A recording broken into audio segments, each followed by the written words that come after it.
Bienvenue à tous dans ce nouvel épisode du podcast de la Ruée. Aujourd'hui, nous avons l'honneur d'accueillir Laurens Baumer, un véritable électron libre et designer d'exception qui a su marquer de son empreinte les plus grandes maisons de joaillerie de la place Vendôme. Bonjour Laurens, bienvenue. Bonjour Samia, merci de m'accueillir dans votre belle émission que j'aime beaucoup.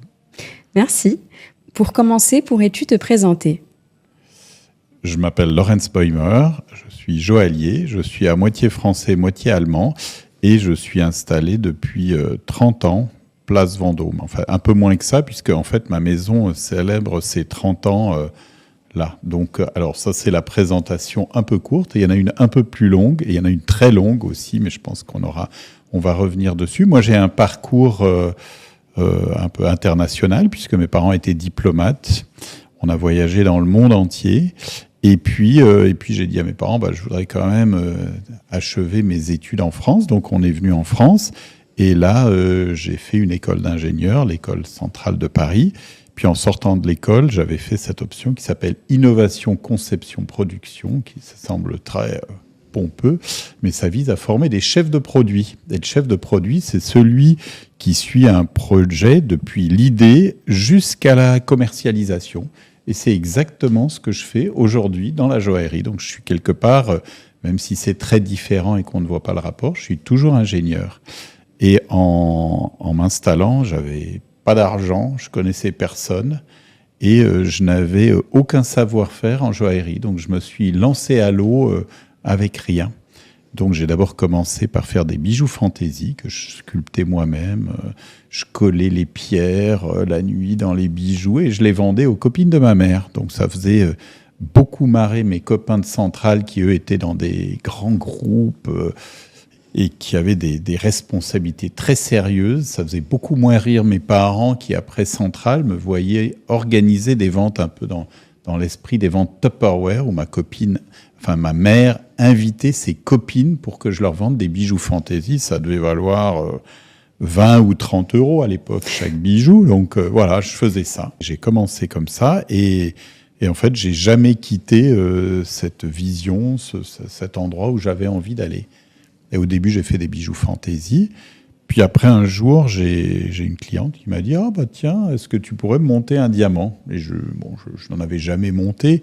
Et je lui ai dit « Mais oui, il n'y a aucun problème, je sais très bien faire ça. » Donc me voilà parti dans Paris à chercher des ateliers, à regarder qui pourrait me faire. Parce que là, il n'était plus question de coller les diamants dans des montures. Donc il fallait vraiment des professionnels. Et ça a été ma première pièce de joaillerie. Donc, et c'était en quelle année ? C'était il y a 30 ans, donc ça devait être, je sais pas, okay. il y a une petite trentaine d'années. Ouais. Ok. D'accord. Même une grosse, vous êtes indulgente avec moi, une grosse trentaine. Et donc ensuite, vous avez fait des études là-dedans, vous, ou pas ? Alors moi, j'y connais rien. J'y connais d'ailleurs toujours rien, puisque j'apprends tous les jours, mais j'avais pas vraiment fait d'études, et c'est à force de parler avec les ateliers, les marchands de pierres, aller aussi dans les musées. On est très gâtés ici à Paris. Il y a des endroits où on peut voir des bijoux extraordinaires. La façon dont les joailliers du passé ont travaillé est vraiment une grande source d'inspiration. Et puis, j'ai fait des erreurs aussi. Vous savez, faire sertir des pierres avec 2 griffes, on en revient très rapidement pour revenir à des choses plus classiques. Mais le fait de ne rien y connaître, ça a été quelque part un avantage pour moi. Vous savez, quand on va à l'école et qu'on vous dit non, les pierres, on les sertit avec minimum 4 griffes, et vous essayez jamais de les sertir avec 2 griffes. Donc c'était amusant d'avoir une liberté totale et de ne pas être conditionné par ce qu'on avait appris. Après, à l'époque, c'était assez différent parce que la joaillerie, c'était surtout les grandes maisons de la place Vendôme. Il y avait très peu, ou pour ne pas dire pas, de créateurs indépendants. C'était un milieu très fermé et qui était dominé par quelques maisons qui ne faisaient que de la joaillerie. C'est-à-dire que ce qu'on voit aujourd'hui, on a des maisons de luxe globales qui font depuis le parfum, les bijoux fantaisie, la joaillerie. Ça n'existait pas à l'époque. J'ai ma maison depuis 30 ans, mais à côté de ça, j'ai accompagné de façon très significative beaucoup de très grands acteurs dans le luxe. J'avais le même contrat que Karl Lagerfeld. D'ailleurs, je ne dépendais pas du tout de lui, puisque je dépendais du propriétaire. Donc Karl et moi et certains autres, on avait un contrat sur 3 ans pour accompagner, dans ce cas spécifique, la maison Chanel dans le développement de sa joaillerie. Et c'est une très jolie histoire, la façon dont on est rentré, dont j'ai commencé à travailler avec cette maison. Donc Karl Lagerfeld avait eu la super idée de faire des t-shirts marqués Chanel. Et ils en avaient fait quelques milliers rue Cambon, et en Asie, ils en avaient fait des millions. Donc tout le monde avait le t-shirt Chanel dans la rue, et le propriétaire, Alain Werthemer, se disait on est quand même bien embêté, qu'est-ce qu'on pourrait bien faire pour remonter quelque part l'image. Et il avait eu l'idée à l'époque d'un truc totalement iconoclaste qui était de dire on va faire de la joaillerie et on va faire de l'horlogerie. Voilà, et tout le monde lui avait dit c'est impossible, ça va jamais marcher. Une maison de mode, surtout que Coco Chanel était assez connue pour avoir des propos peu amènes sur la joaillerie. Elle avait lancé une collection, non ? Elle a très bonne référence. En 1932, donc en plein au moment de la dépression, elle avait décidé de faire une collection de joaillerie, qui était quelques pièces qu'elle avait fait dessiner par son amant de l'époque, Paul Hierib. Donc c'était assez amusant, tout ça, la façon dont ça s'était passé. Mais de façon générale, elle était connue, par exemple, un de ses amants était le duc de Westminster, qui lui offrait des sublimes bijoux. Et le soir, elle était avec Robert Gossens, il démontait les bijoux, et il faisait des bijoux fantaisie en mettant des vraies pierres, des morceaux de verre. Donc, on ne savait plus ce qui était vrai ou ce qui était faux.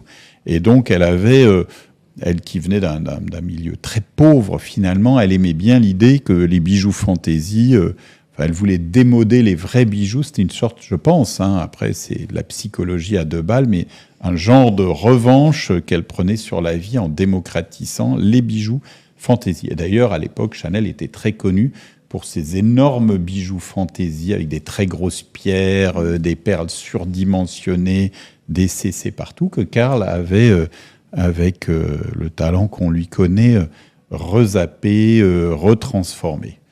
Donc, voilà que M. Alain Werthemer me dit tiens, vous faites des bijoux, voilà, est-ce que ça vous intéresserait de dessiner la joaillerie de Chanel ? Et je lui dis oui, ça m'amuse beaucoup, enfin sans même y réfléchir.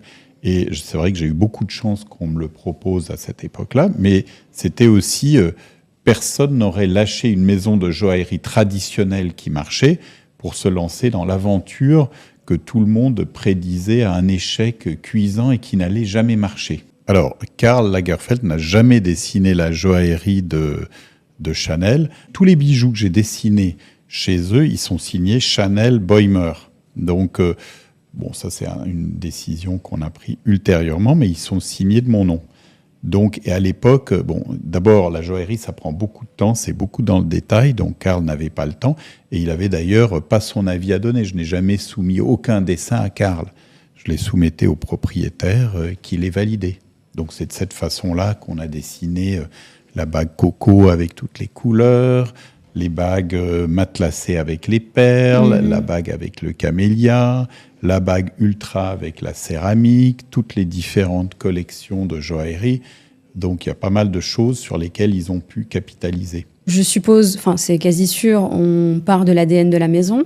Comment on fait pour créer un département de joaillerie ? Alors, c'était une aventure passionnante parce que personne ne savait comment il fallait faire. Il n'y avait pas de feuille de route, rien du tout. Et la grande difficulté qu'il y avait dans ce domaine-là, c'est qu'on n'avait pas le droit d'utiliser les CC, parce que pour que ce soit Chanel, on peut marquer que c'est Chanel dessus. Ça aide énormément. Tous les grands groupes de luxe aujourd'hui savent que si on marque ce que c'est, tout le monde sait ce que c'est. Donc, on n'avait pas le droit de les utiliser, parce que le CC, il y avait un accord qui avait été passé avec Cartier, donc Cartier avait le droit d'utiliser le CC, mais pas Chanel. Et de la même façon, on ne pouvait pas utiliser des énormes perles, des énormes émeraudes, des choses ailleurs. Donc il a fallu, quelque part, réinventer, essayer d'imaginer ce que la joaillerie pouvait être. Donc ce que j'ai fait, c'est que j'ai pris la plupart des icônes de la maison. Ça peut être des icônes dans, par exemple, le camélia, le lion, le blé, toutes sortes d'icônes qui, d'ailleurs, on ne voyait pas tellement à l'intérieur de Chanel, mais on pouvait, par exemple, les voir dans l'appartement de Coco Chanel, et on a mélangé ça avec les matières. Les perles, c'est Chanel, donc on utilise des perles, c'était bien. Le noir et le blanc, c'était aussi Chanel, donc ça c'était bien, par exemple la céramique, et on mélangeait ces éléments entre eux. Donc par exemple, si on fait un camélia en noir et blanc avec une perle au milieu, ben, on utilise 3 éléments et il y a plus de chances que ce soit Chanel. Cela dit, il a fallu quand même réinventer le langage, parce que moi j'aime bien des bijoux assez légers, et il y avait à un moment donné la tentation de recréer en vrai les bijoux fantaisie. Parce que c'était assez simple, ça faisait du sens de refaire ça, parce que tout le monde l'aurait identifié comme étant Chanel. Et en fait, c'est une tentation à laquelle je n'ai pas succombé, parce que je pensais que ce n'était pas la bonne voie, et que moi aussi, en tant que créateur, c'était pas très intéressant d'adapter des bijoux fantaisie en vrai. Donc j'ai essayé de recréer un nouveau langage, ou en tout cas un langage qui était à eux et qui serait identifiable. On a travaillé cette collection pendant 2-3 ans, puis à un moment donné, M. Wertheimer, contre l'avis de tout le monde, les Karl Lagerfeld, tout le monde, hein, personne n'y croyait, il a dit c'est pas grave, je vais lancer. Et il a pris la boutique du 7 Place Vendôme, et on a lancé les bijoux, et ça a tout de suite marché. Et donc ça a été le début donc, de Chanel dans la joaillerie. Puis comme tout le monde a vu que ça marchait bien et que c'était finalement une bonne idée, tout le monde s'y est mis, à commencer par Dior, qui est venu quelques années après. Puis maintenant, tout le monde en fait de la joaillerie. Oui.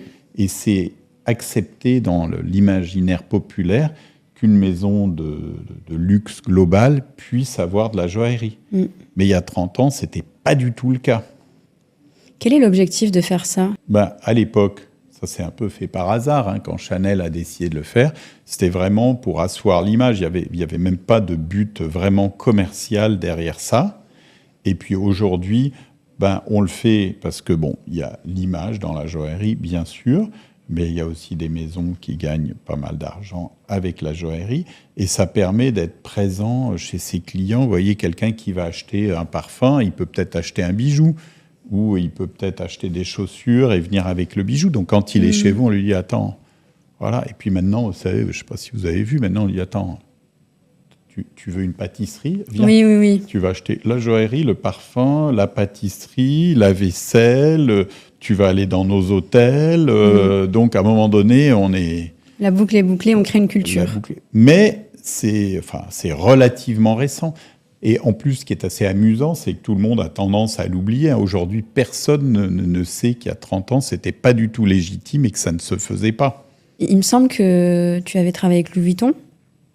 Alors, j'ai eu la chance et le privilège d'être sollicité par beaucoup de maisons de luxe, ce qui a plusieurs avantages. D'abord, c'est très intéressant parce que j'ai rencontré plein de gens extraordinaires qui m'ont inspiré, qui m'ont accompagné, qui m'ont donné des conseils.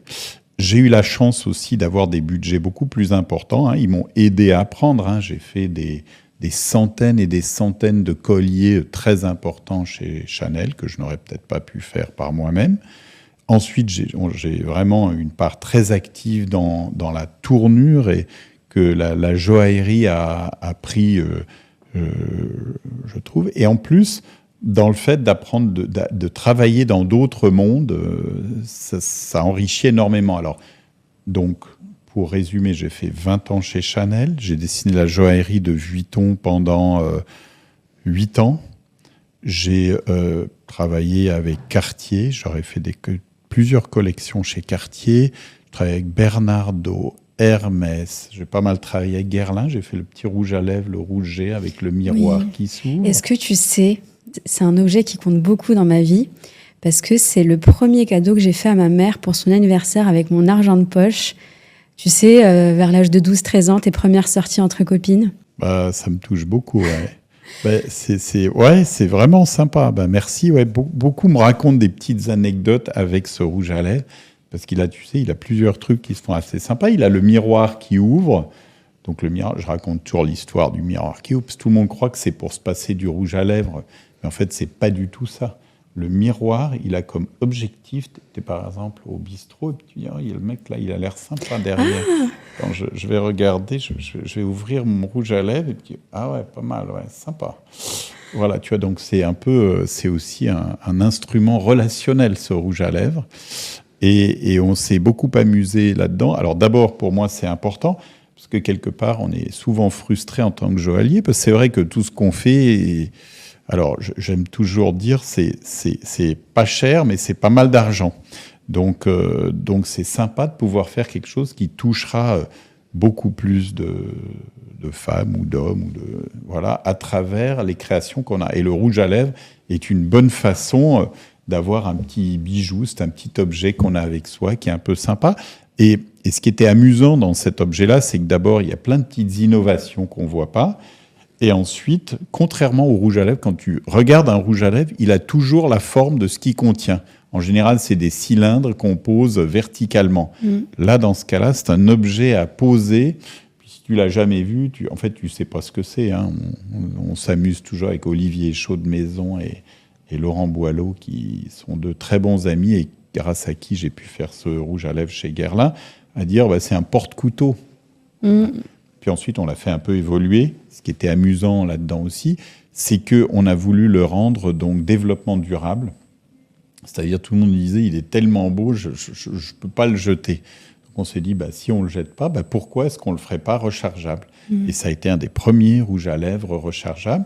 Et du coup, ça nous a donné l'idée que chaque année, il pouvait vivre. C'est-à-dire, c'est presque comme un accessoire un peu de mode ou suivant les tendances de l'année. C'est-à-dire qu'on peut le personnaliser et une fois, il y a du tissu, il y a la petite pochette, mais on peut changer l'enveloppe. Et en plus, tu peux faire un petit message. C'est-à-dire que quand tu te regardes dans le miroir et que tu ne regardes pas le gars derrière qui a l'air vachement sympa, tu peux dire « Maman, je t'aime », comme tu vois, ce que tu as peut-être fait. Et donc, tu as également lancé la joaillerie Louis Vuitton ? Alors, la joaillerie Louis Vuitton, ils avaient déjà fait quelques bijoux. Je crois que c'était, je me demande si c'était pas avec Pharrell Williams, mais assez peu, très peu.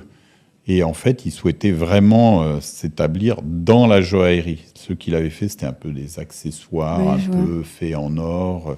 Je vois exactement. Donc, Monsieur Arnaud est venu me voir, il m'a dit, est-ce que ça vous intéresserait de nous accompagner dans le développement de la joaillerie pour Louis Vuitton ? C'était en quelle année ?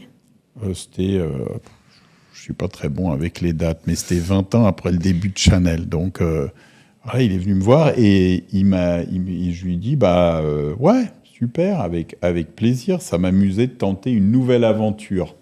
Et c'était un challenge encore plus grand parce que, moins grand et plus grand. Moins grand parce que on avait démontré qu'on pouvait en fait faire des bijoux dans une maison de luxe.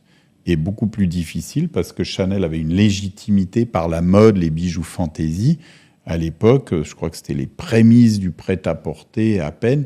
Donc c'était un maltier, quelqu'un qui faisait des malles et qui voulait faire des bijoux. Donc le saut intellectuel était quand même encore plus grand qu'une maison de mode qui parait déjà les femmes. Donc j'avais beaucoup aimé le challenge. Et l'idée, c'était aussi de retrouver un ADN qui était là, pour le coup, un peu plus éloigné quand même. Puis, Monsieur Vuitton n'était pas connu pour aimer les hortensias ou...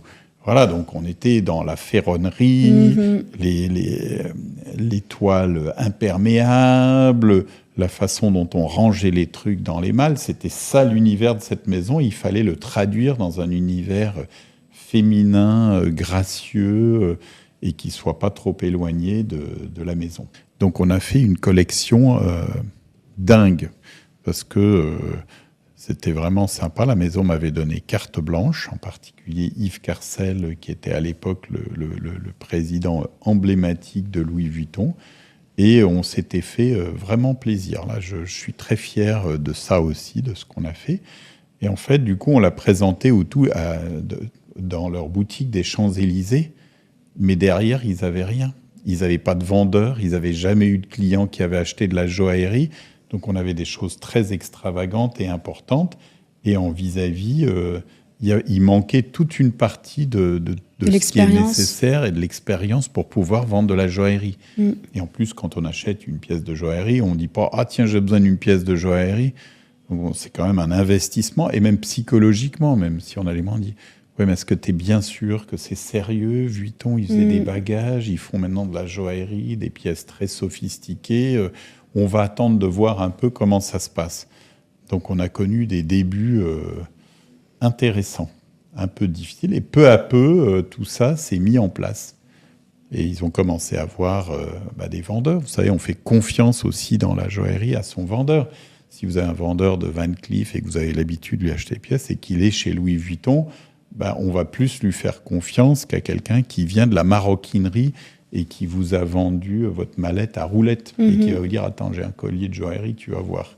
Donc, peu à peu, tout ça s'est mis en place. De toute façon, en général, ça c'est mon expérience avec toutes les maisons avec lesquelles j'ai collaboré et qui sont parties de rien, ça prend à peu près 10 ans. Et ça, c'est avec des moyens substantiels. Et comment est-ce qu'on imagine des collections pour Chanel et pour Louis Vuitton ? L'approche n'est pas la même ? Alors, d'abord, je ne pouvais pas faire les deux en même temps, donc j'ai fait soit Chanel, soit Vuitton. Et là, chez Vuitton, il a fallu réinventer. Ils partaient aussi de rien. Ils n'avaient pas de service Pierre, ils n'avaient pas d'ateliers avec lesquels ils travaillaient. Donc, il fallait mettre tout en place. C'était pas juste faire le dessin et merci, au revoir. Alors, c'est pas moi qui l'ai mis en place parce qu'il le faisait en interne, mais ça allait un peu de pair. Et comme j'avais un peu d'expérience d'une part, parce que je l'avais fait ailleurs et que je le faisais en même temps chez moi, j'ai toujours continué à... En parallèle, à développer ta maison ? Ouais, j'ai toujours gardé ma maison. J'ai toujours eu ma maison depuis que j'ai démarré, mais ça ne m'empêchait pas d'aider d'autres maisons dans le luxe. Et j'ai toujours voulu garder ma maison parce que d'abord, c'était un espace de liberté où je pouvais m'exprimer. Et puis en plus, dans ces grandes maisons, les choses peuvent changer assez vite pour des raisons parfois qu'on ne s'explique pas. Donc c'est bien d'avoir aussi ses propres affaires. Ce qui explique d'ailleurs qu'au bout de 8-10 ans, je me suis dit, je passe beaucoup de temps à servir tout le monde, mais ça serait peut-être sympa que je m'occupe de la personne que j'aime le plus au monde, c'est-à-dire moi-même. Du coup, je me suis consacré exclusivement à ma maison depuis 5, 6, 7 ans, enfin depuis un moment. Donc il y a eu Chanel, il y a eu Louis Vuitton. Comment on travaille aussi avec Hermès, par exemple ? Comment est-ce qu'on aborde également la création d'une collection pour Cartier ? Est-ce que tu peux nous en dire un petit peu plus là-dessus ? Bien sûr, on peut se dire plein de choses. Alors pour Hermès, par exemple, en fait, je viens en appui quand on n'a pas ces compétences-là en interne. Parce que j'ai tout un carnet d'adresses, et puis je sais faire, et puis c'est parfois plus rapide, plus efficace. Et puis aussi, parfois, il faut renouveler et rafraîchir les maisons. Par exemple, pour Hermès, c'est un cas très particulier, c'est un truc que j'ai fait pour eux. Ils souhaitaient faire une cravache pour le prince Charles, le prince William et le prince Harry. Et il y avait dessus un embout en argent, parce qu'ils voulaient s'inspirer d'une pièce qu'ils avaient dans leur musée, et ils m'ont demandé de la faire. Donc j'ai fait en argent les embouts de cravache pour la famille royale d'Angleterre. Puis après, ils ont fait l'embout qui était en cuir tressé, ils avaient le savoir-faire et tout, c'était très sympa. Et du coup, ils avaient les cravaches, et puis ils se sont dit, mais attends, il nous faut un écrin. On ne sait pas, je sais pas, donc ils m'ont demandé de faire l'écrin en cuir. Donc j'ai fait l'écrin en cuir, et je trouvais ça très joli parce que c'est une longue forme cylindrique. Donc j'ai pris un tuyau en PVC qui servait à évacuer l'eau, comme on a... Et je l'ai gainé en cuir. J'avais un meilleur ouvrier de France avec qui je travaillais. Donc on a fait des écrins très inhabituels qui étaient ces cylindres parfaits. Donc personne ne savait qu'il y avait une âme qui était les évacuations de l'eau sur les toitures. Donc ils étaient hyper contents. Et quand je leur ai amené, et c'est une anecdote qui me fait toujours marrer, à l'époque c'était Jean-Louis Dumas que je connaissais, donc je l'amène à mon interlocuteur chez Hermès, et en fait, il me dit c'est vachement bien, on va aller la montrer à Jean-Louis Dumas, qui était toujours dans les locaux et qui regardait un peu tout. Donc nous voilà partis dans les couloirs pour lui apporter l'écrin et la cravache dans l'encre. On les lui montre, et sa façon à lui de dire que c'était très bien, il dit « Oh là là, ça a dû coûter cher ».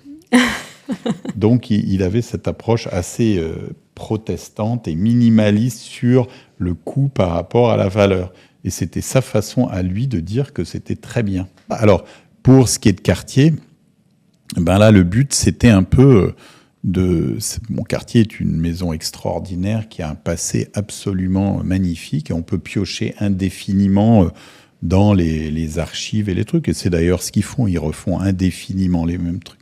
La panthère couchée, debout, une patte en l'air, en jaune, en blanc, enfin bon. Donc, ils brodent. Alors, de temps en temps, ils tentent quelque chose d'un peu différent. Donc là, à l'époque, pour avoir un peu de sang frais et un regard extérieur, ils m'avaient demandé de créer plusieurs choses. Bon, d'abord, pour prouver un peu ce que je savais faire, c'était le coffret de l'an 2000.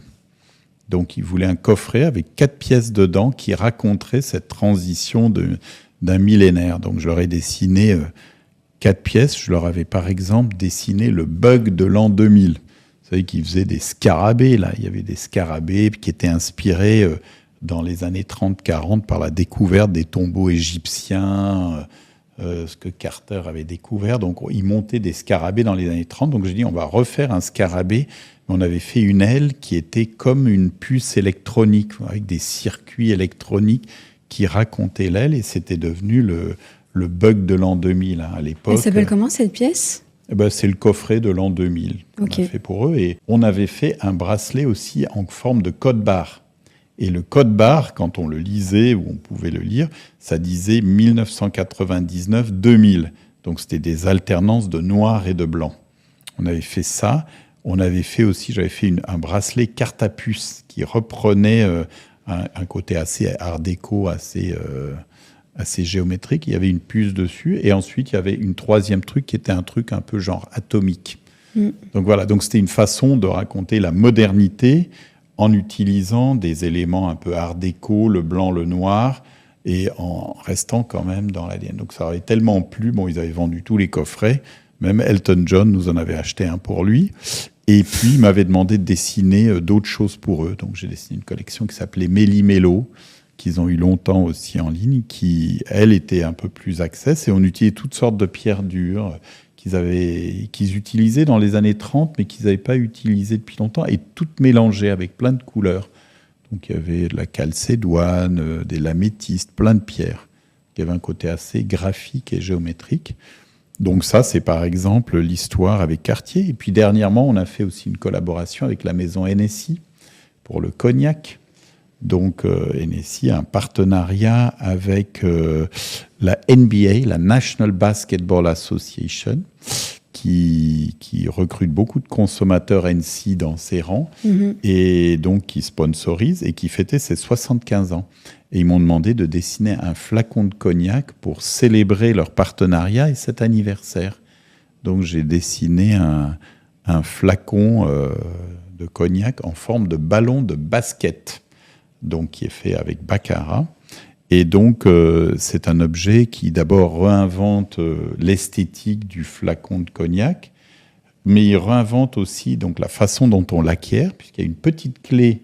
Parce que moi, vous savez, j'ai des enfants chez moi, ils sont assez jeunes, et j'ai la trouille quand j'ai des super alcools qui viennent me les taxer et mettre du coca avec leurs potes quand je ne suis pas là. Donc, j'ai fait une clé qui permet d'ouvrir le flacon et qu'on peut toujours avoir sur son porte-clés. Et comme le cognac qui est dans le flacon de basket, enfin en forme de ballon de basket, il s'appelle le paradis, ça s'appelle la clé du paradis. Donc au moment où vous achetez cet objet très bien et que vous le commandez, on ne vous donne pas en reçu, on vous donne la clé de votre futur flacon. Donc vous recevez la clé du paradis qui permet d'ouvrir à la fois l'écrin et la bouteille.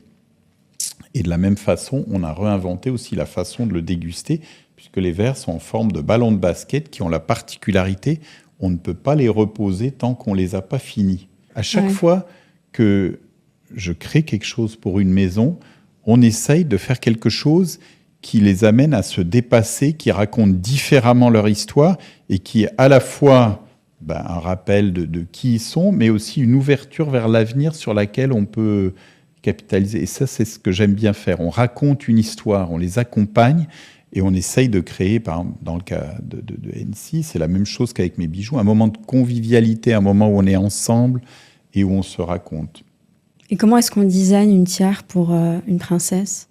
Une tiare pour une princesse, on se met devant sa feuille blanche et on s'angoisse un peu. Un des moments marquants de ma vie, c'est la tiare pour la princesse Charlène. Je reçois cet appel et je me dis, mais qui est le guignol au bout du fil qui me raconte que en fait, je pourrais peut-être participer au concours qui permet de dessiner la tiare que portera la princesse Charlène à Monaco pour son mariage. Et au bout de 10 minutes, je me dis, il a quand même l'air assez sérieux là, ça a l'air d'être du... Et en fait, oui, on me proposait de faire partie de ce concours dans lequel il y avait pas mal de maisons prestigieuses qui étaient anonymes. Donc j'étais très content que ce soit anonyme et pour lequel j'ai finalement été choisi. Donc j'ai pu dessiner la tiare que la princesse Charlène a portée le jour de son mariage. Alors elle ne l'a pas portée à l'église, parce qu'à Monaco, on ne porte pas les tiares à l'église, mais elle l'a portée le soir lors de la réception.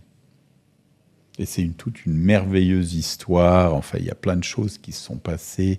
Karl Lagerfeld nous a photographiés. J'ai pu parler à la télévision, journal live de TF1 pour parler de la tiare.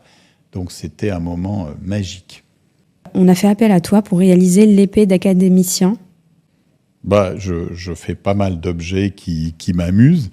Donc, parmi les objets qui m'amusent le plus, c'est les épées d'académicien. Donc, j'en ai fait 4, je crois. Et à chaque fois, c'est une aventure parce que c'est une rencontre avec des êtres d'exception qui se mettent à nu devant moi et qui racontent qui ils sont pour que je puisse le traduire dans une épée. Donc, la tradition veut que tous les membres de l'Académie française aient une épée qui leur est offerte par tous leurs copains. Donc, il y a quelqu'un qui s'occupe du comité de l'épée et on va taxer tous les copains pour qu'ils fassent un chèque qui s'additionne et qui permet de créer l'épée. Donc, suivant le genre d'amis que tu as, évidemment, tu as différents types d'épées. Donc, moi, j'ai fait celle de Xavier Darcos, celle de Gabriel Debreuil, de Jacques Tadei et de Francis Giraud. Et en fait, ce qui est vraiment sympa, c'est qu'on s'assoit comme ça et c'est un peu une psychanalyse. D'où est-ce que tu viens? Quelles sont les couleurs que tu aimes? Qui tu as rencontré? Quelles sont les choses dont tu es le plus fier? Et donc, à un moment donné, il se révèle. Et moi, je recompose ça dans une œuvre qui les raconte. Donc, c'est assez intéressant. C'est comme faire à très grande échelle une création sur mesure. Mm-hmm. Parce que ce qu'on fait chez moi, il y a bien sûr les collections. Donc, on peut choisir ce qu'il y a en vitrine et partir avec. Et puis, parfois, même une fois sur deux, on va me dire « Non, mais attends, moi, ce que j'ai envie de raconter à ma femme, à une copine, à moi-même, c'est ce fameux lever de soleil où on s'est rencontrés. Est-ce qu'on pourrait faire un pendentif qui raconte ça ?» ou... Voilà, donc on partage ces moments-là. Donc, c'est ce qu'on fait à grande échelle.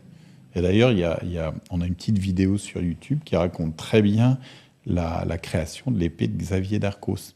J'ai envie de comprendre quel est ton ADN. Donc, tu as designé pour pas mal de maisons. Selon toi, quelle est ta force, ta différence, ce que tu apportes en plus avec ta maison? Alors, la particularité de ma maison, par exemple, contrairement aux maisons par exemple, qui m'entourent de la place Vendôme, c'est que je ne suis pas mort. Dans toutes ces maisons-là, elles sont cotées en bourse. Elles ont 400, 500, enfin des centaines de boutiques. Donc, elles sont très tributaires des ventes qu'elles doivent faire, de la bourse. Donc, quand on est chez moi, d'abord, on rencontre un créateur en vie qui fait évoluer constamment sa maison et qui est à l'écoute du monde et qui est moins tourné peut-être vers le passé. Ensuite, chez moi, il y a une grande liberté.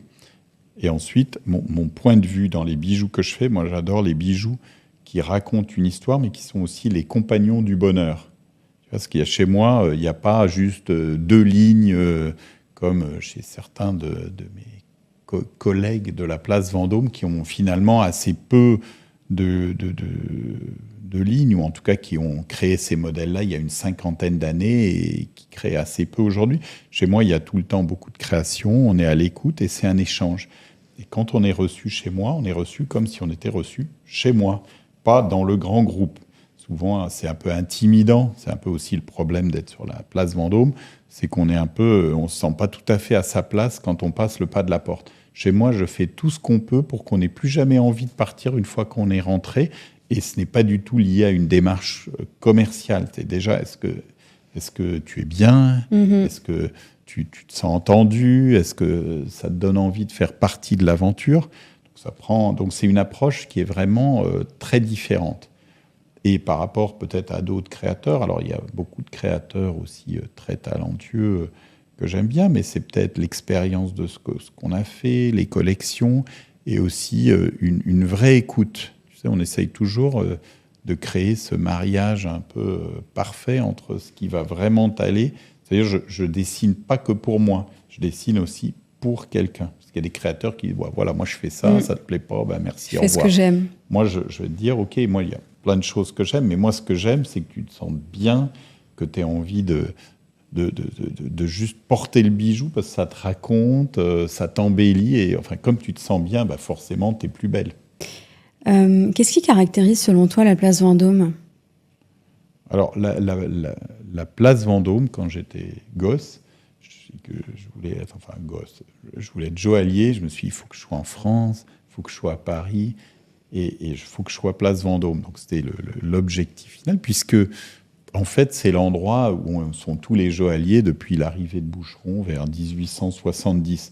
Donc tout le monde est là. Quand on est au top, on est là. Et c'est vrai que moi, j'aime bien être au top ou faire en tout cas le mieux de ce que je peux. Donc ça, c'est la place Vendôme. Après, la place Vendôme, il y a beaucoup de connotations. C'est à la fois un avantage et un inconvénient. Par exemple, pour un Français, il va dire « Ah ouais, à tes places Vendôme ». Ouh là là, c'est super, mais c'est pas pour moi. Ça doit être trop cher, trop intimidant, trop ceci, trop cela. Alors qu'en fait, c'est pas vrai. Nous, on a par exemple des bijoux qui coûtent moins de 1 000 € et on veut justement que tout le monde se sente très bien. Donc c'est un vrai travail très important à faire. Parce que dès qu'il y a marqué Place Vendôme, allons, j'y vais pas. Je pourrais vendre les mêmes choses plus chères dans une petite rue derrière. On dirait, attends, je vais t'amener dans un endroit, tu vas voir. C'est derrière. Donc ça, c'est par exemple, je pense qu'en général, avec les Français, tant qu'ils ne sont pas venus, c'est un peu intimidant et c'est un problème. Quand on est à l'étranger, la place Vendôme, ah oui, tu dois vraiment être bon. Si tu es place Vendôme, c'est que c'est du sérieux. Par exemple, à Doha, au Qatar, il y a un centre commercial entier qui s'appelle Place Vendôme. Oui. Donc, je veux dire, ça a une vraie connotation. Donc, moi qui ai marqué dans mon nom Lorenz Boimer Place Vendôme, avec la boutique qu'on a ouverte au Qatar, je suis obligé de mettre 19 Place Vendôme. Donc, j'ai rajouté le 19 devant pour qu'on ne se dise pas, il est au shopping center Place Vendôme. Donc voilà, donc il y a toutes ces connotations. Après, moi, je suis un fan d'histoire, donc je connais un peu l'histoire des hôtels particuliers, de la colonne, et j'ai aussi, c'est un des trucs qu'on offre et qui me fait plaisir d'offrir, j'ai une collection de photos de la colonne Vendôme que je fais depuis 30 ans. Donc j'ai 150 photos qui racontent depuis les origines de la photo vers 1850 jusqu'à aujourd'hui tout ce qui s'est passé et qui a été enregistré sur des photos. Les guerres, la destruction de 1871, les mannequins, les voitures, les carrosses, tout ça, c'est amusant de venir le découvrir. Donc je dis toujours, c'est pas obligé de venir pour les bijoux, venez regarder la collection de photos. Hein, c'est assez intéressant et amusant.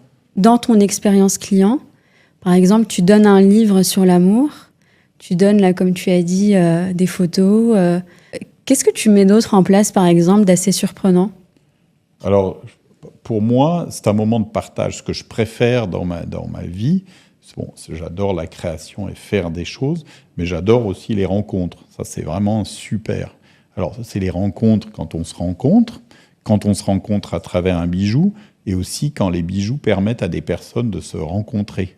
Tu vois, c'est-à-dire que souvent, je trouve qu'on a du mal à dire à quelqu'un qu'on l'aime ou qu'elle est spéciale, ou on le raconte à sa façon, mais c'est peut-être pas la façon dont la personne en face peut le raconter. Donc, moi, je suis là pour accompagner ce moment-là.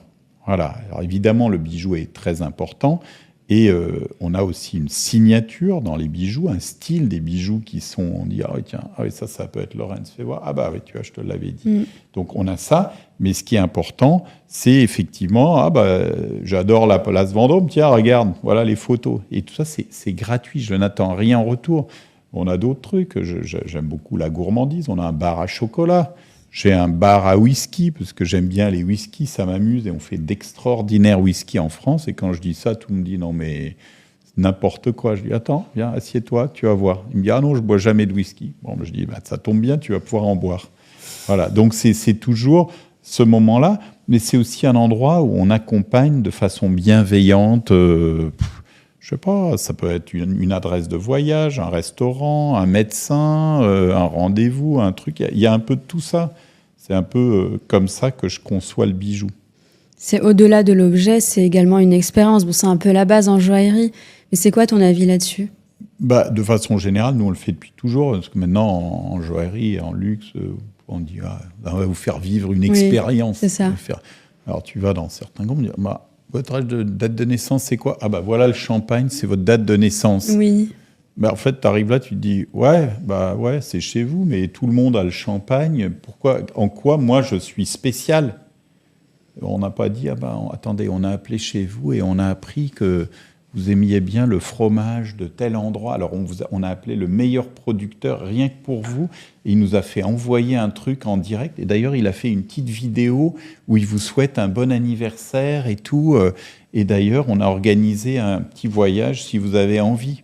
Et on a appelé le meilleur sommelier du monde qui nous a dit que l'accord parfait du vin avec le fromage, c'était celui-là. Donc voilà pour vous.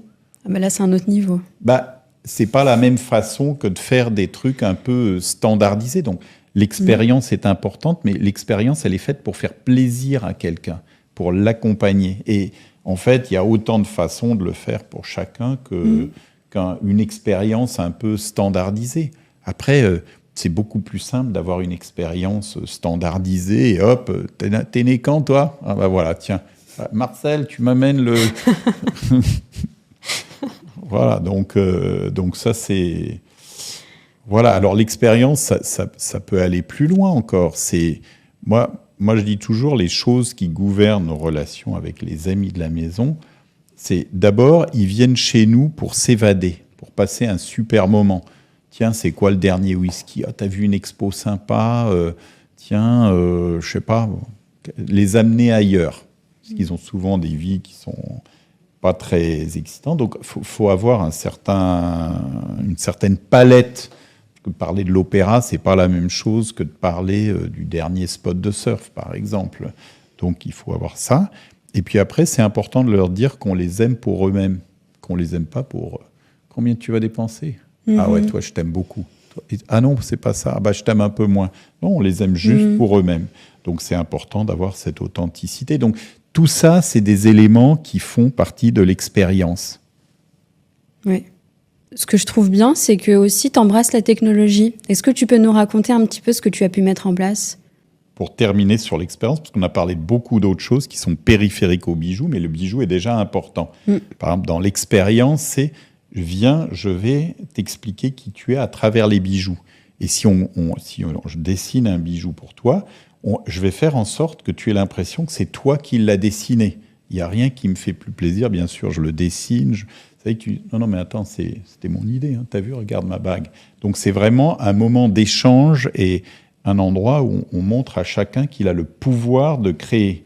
Donc c'est très important, quand on crée des choses, au final, on en revient quand même au bijou, parce qu'on est venu Place Vendôme pour acheter un bijou, choisir un truc.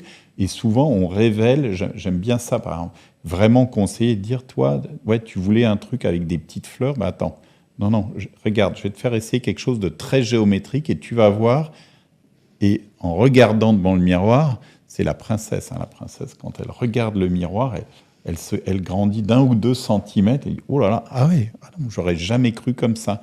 Et la fois d'après, tu vas revenir avec des trucs très géométriques, des vêtements...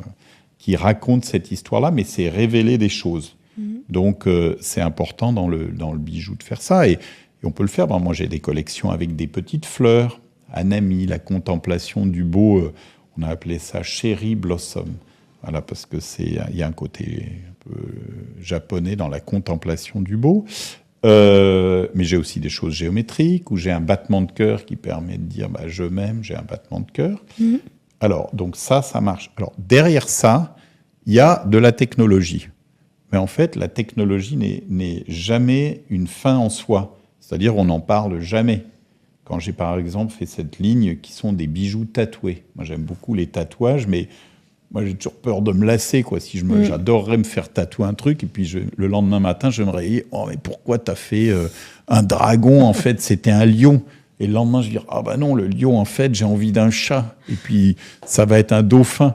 Donc, je me dis, en fait, non, je me lance pas là-dedans parce que c'est un problème. Mais je me disais, si on pouvait tatouer les diamants, donc on a des diamants très plats, et en fait, avec le laser, on vient un petit peu brûler les atomes de carbone, et ça devient du charbon. Donc, il y a une toute petite fine pellicule de noir qui n'enlève rien à la valeur du diamant, puis si on la repolit, on ne perd pas de poids, qui permet de faire un petit dessin à la surface du diamant. Donc on a appelé ça les diamants tatoués.